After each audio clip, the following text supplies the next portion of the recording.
I've been using this Fujifilm X-S20 for about 6 months now, and even though this camera's 3 years old, I still think that it might be as close as you can get to perfect as a hybrid photo and video camera. But there is one thing holding it back from being truly perfect. In this video, I'm going to talk about it, but first, let's talk about some of the things that I really enjoy about this Fujifilm X-S20. While we're out on this walk, I'm gonna take some pictures along the way. I'll show you kind of what I'm shooting, and then we'll show the pictures on the video as well, so you'll be able to see while we're walking and talking so that you're not looking at my face the whole time. So like I said, this camera's been out for 3 years, so I'm not going to be going through all of the specs of this camera. There have been many videos over these past couple of years talking about everything that this camera can do, all the nitty-gritty details and everything. I'm not going to read the spec sheet, but I'll talk about some of the things that I've really appreciated about using this camera in the time that I've had it so far. So first thing, I really love the style of this camera. I know it's not the typical Fujifilm camera that you see so many of now with the black and silver colorways, the real retro look. This one is very much just a black camera, probably more similar to a DSLR instead of a retro rangefinder camera, but I really love that it has this bigger grip. It gives me something to hold on to a little bit more securely, which I really appreciate.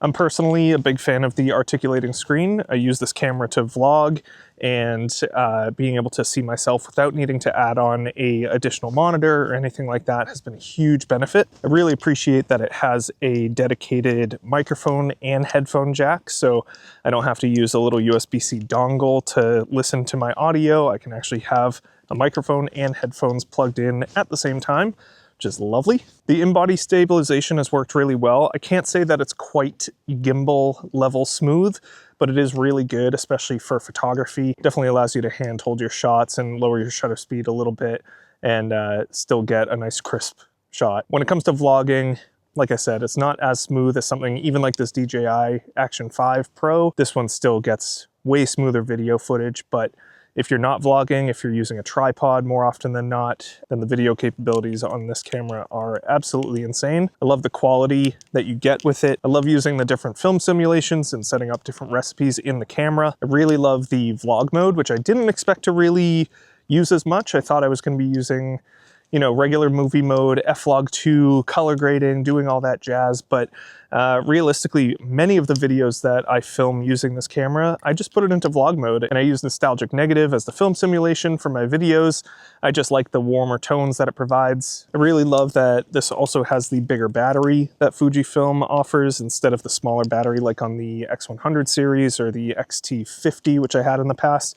Those batteries I just burn through so fast, whereas this one, I can put one battery in the camera and feel like I can genuinely go out for hours and not feel like I'm gonna run out of battery during my shoot. And a couple other small things that I do appreciate, but they aren't huge deals, is the built-in flash. Not every camera is coming with a built-in flash these days, and you know, it's not my favorite look, but when you're in a pinch, it is good to be able to use that flash if you have it. A lot of cameras now are coming out with 40 megapixel sensors and even bigger, which is all well and good.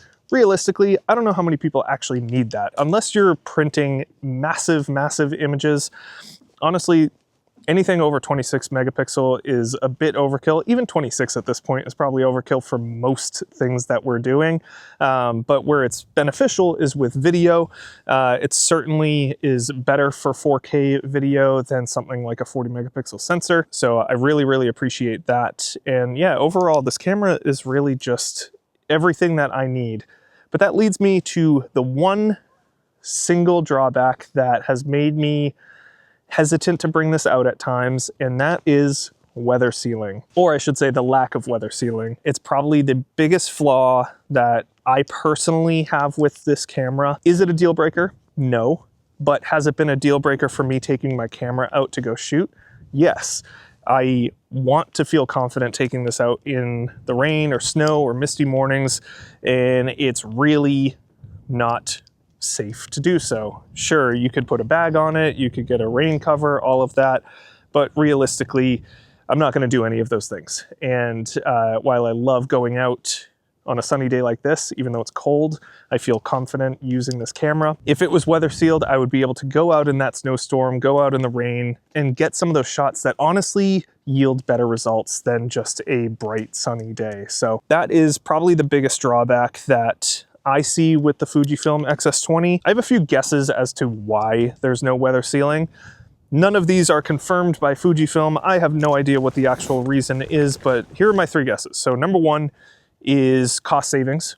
I don't know how much it costs to weather seal a camera, but certainly it is a way to save money. It's one less thing that you have to put in the camera. So it, in some way, and I don't know the amount, but in some way it does save some money and keeps the price of the camera a little bit lower. My second guess is related to something that other people have experienced that I personally haven't experienced, which is overheating. I don't know if weather sealing this camera would actually result in potentially more overheating. If you're filling all the cracks with seals and everything like that, maybe there's a little bit less heat dissipation, and ultimately it keeps the heat in and overheats the camera a little bit more. And for a camera that already has a capability of taking a fan accessory to reduce overheating, I get the sense that that could be a component. Again, I don't know if any of these are true or false, but these are my guesses. And then my third guess is brand cannibalization. If you don't know what that is, it's basically when a company produces a product that ultimately kills the sales of other of their products. And I have to assume that this may be the, the reason. If you make this camera so good where it checks off most of the boxes that people are looking for, what incentive do they have to buy other cameras like the XH series, the XT series, more expensive series? I have a feeling that they basically decided we can't make this camera too perfect. There has to be something that compels people to buy other products, more expensive products. And I have a feeling that that's what's going on. I don't know. And honestly, every brand does this. You look at Apple, they have, you know, their pro lineup of iPhones. They put features in there that require you to pay more money to have. Same thing as a car. You have a base model of a car, and then you have a premium model of the car. And some of them will have heated seats, whereas the other ones will not. It's simple. It's how products are priced. That's how it goes. You sacrifice some features, you pay less money, you pay more money, you get more features. For me personally, that is the one thing that I wish this camera had. It's the one thing that truly keeps me from believing that this can be an everyday, true travel camera that you can take anywhere. I mean, I wouldn't dare bring this to, I'm never going to the rainforest, but if I was going to a rainforest, I wouldn't bring this camera at all. Like that, it just wouldn't happen. Even something like filming in Europe, where they get a lot of rain, whether that's Ireland or England or whatever, that would give me a little bit of hesitation to purchase this camera. Again, is it the deal breaker for me? No. I hope to keep this for a very long time. Could I see myself upgrading at some point? Maybe, but for what I do, what I need right now, it's good enough. And in the times when it is a little bit lousy outside, for now, I have to sacrifice going out and shooting. But yeah, the weather sealing, I think if there was one thing that I would ask for in an X-S20, it would be weather sealing. And here's an interesting idea too. The first thing I talked about was the design of this camera. It looks a little bit like a DSLR.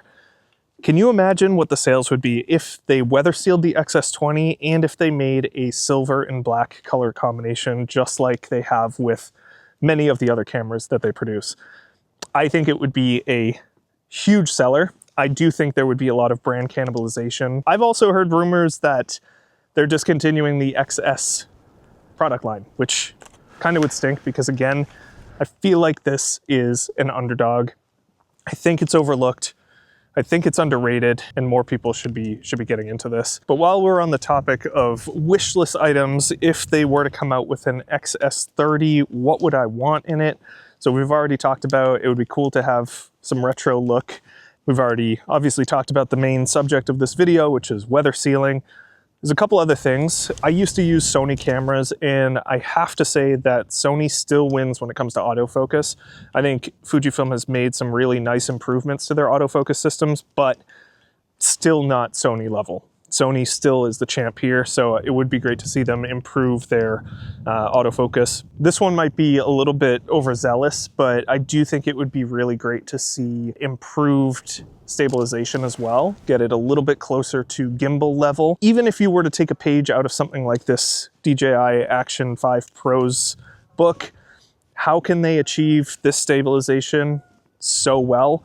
I don't know, but it would be great if Fujifilm could get even closer to this. Then the last one is honestly not even a huge deal to me, but it would be cool if they introduced ND filters built right into the camera like the X100 series. I think that would be really, really cool. I don't know of many cameras to have that functionality, especially interchangeable lens cameras. It'd be great to be able to not have to do that on the front of the lens, just have the push of a button, engage the ND filter or disengage it. But again, it's not necessary. It's just a small thing that might be cool to see in a future iteration of this camera. So that's it for this video. Like I said, I absolutely love this camera. I didn't expect to love it as much as I do, but I do think it's just a true hidden gem of the Fujifilm lineup.